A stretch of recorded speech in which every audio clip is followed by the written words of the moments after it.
Hey guys, welcome to another episode of Nihongo Master podcast.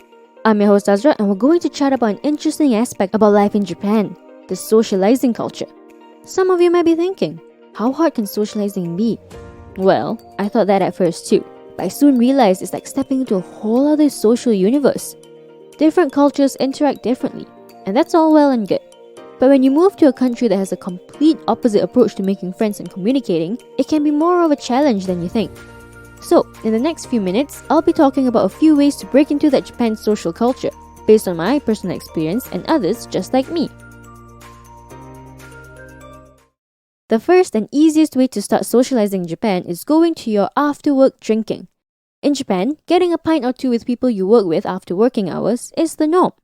That's why it's such a common sight to see groups of salarymen in business suits in bars after 6. As soon as they clock out of work, or shigoto in Japanese, a lot of them head straight for the pub. When starting out in a new country, it can be overwhelming to get accustomed to various things all at once. New home, foreign language, admin stuff.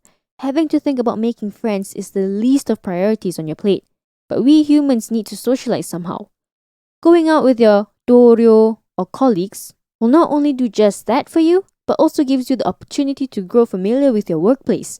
After all, you're going to be around them a lot. It's just the same if you're moving to Japan for school. Whichever gakko school you're going to go to, there are going to be people just like you who know no one. The best people to start your Japan socializing with are those who are going through what you're going through. So really, you don't have to look so far to get your foot out the door. Don't be shy and go up to the person sitting next to you. Here's a quick vocab recap. Shigoto, work. Doryo, colleague. Gakko, school. If you're looking to expand your social circle even more, here's a way. Join a group. Any type of group. If you have a hobby, or shumi in Japanese, try joining a group of people who has similar interests as you. Say you like sports. Join a sports club. You'll be able to connect on a better level. If you're not attending school, you might think that joining a club is going to be a hard task to do. You're absolutely wrong. We have the internet, remember? There are a few ways you can find these types of groups. A couple of websites on the internet are made for this exact reason. One page I think is the best is meetup.com. Oh, and there's also Facebook, where the groups function is pretty useful. When I was in Tokyo, I joined a dodgeball group and most of us meet up every weekend for a fun, playful session. The best part of joining a group is the events that they organize. You don't have to worry about not having a plan for Halloween or New Year's. Your new buddies from your group has got you covered. Now, if you're wondering if you're going to be making Japanese or foreign friends, the answer is both. You'll meet locals and expats, but that's the fun of it all. It's like a cultural exchange as well. I must say, this is by far my favorite way of socializing. You never know what kind of people you're meeting. But at the end of the day, you share one interest, or kyomi. That to me is special. Here's a quick vocab recap. Shumi, hobby. Sports, ibento, event, kyomi, interest. By the way, if you haven't checked out our official website yet, why not give it a browse? At Nihongo Master, we offer efficient Japanese lessons that are quick, easy, and fun for Japanese language learners of all levels, from beginners to advanced. Our smart tools will assist you in areas where you need a little bit of a push, and congratulate you on the ones you've aced. With a community of over 50,000 Japanese students, you're not alone on your learning journey. Make new friends and improve together with our point system, collecting points as you go along. Ask away any questions you have on our group discussion pages. There's sure to be others as well as our Japanese instructors that are quick to answer. You can also take Nihongo Master with you on the go and learn Japanese as you trot the globe. Practical, right?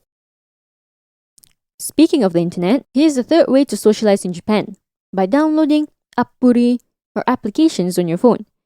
Yeah, we don't have to do it the old-fashioned way of leaving the house to find people to hang out with anymore. Apps are great for just about anything. There's always an app for it. Need a language exchange partner? Apps like HelloTalk's got you. Just want to make a tomodachi or friend? I've been using Bumble BFF to make new gal pals when I move to a new city. Okay, before anyone gets the wrong idea, the dating app Bumble also has a BFF feature where you make friends and friends only. I've only recently discovered it when the pandemic hit and I was bored out of my mind when all my friends left Japan. And I bet there are other apps similar to this too. Your Japan Shinyu, or best friend, is just a click or swipe away. On that note, please be cautious and play it safe when using any apps. You never know who's on the other side of the screen. My experience so far has been pretty decent. No catfish whatsoever. But there's nothing wrong with being safe than sorry, am I right?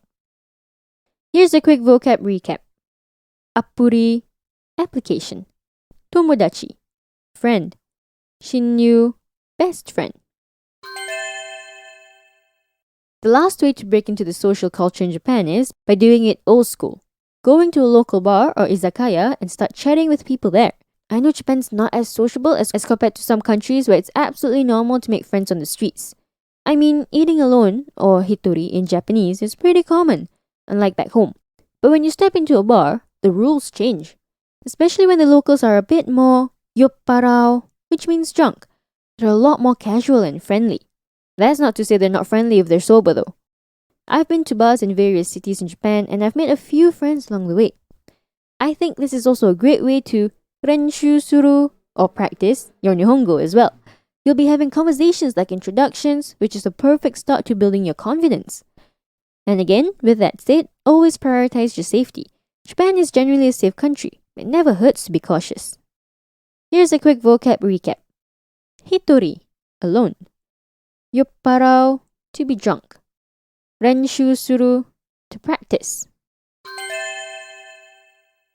I personally think the socializing culture in Japan is a little different from back home. It definitely takes a bit more work to make friends, especially local friends, but it's definitely worth it.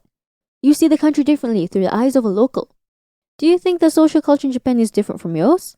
Tell us your thoughts by commenting on our social media platforms. You can find us on Twitter, Facebook, and Instagram. Also, head over to Nihongo Master blog if you're interested in reading up on topics like these some more. And if you're keen on picking up some more Japanese for yourself, pop onto our official website, nihongomaster.com, to learn more. While you're at it, why not get yourself a subscription? Get a head start on your Nihongo journey with Nihongo Master. And thank you so much for listening in, and join me in the next one, where I'll be walking down the avenue of Japan's rich culture.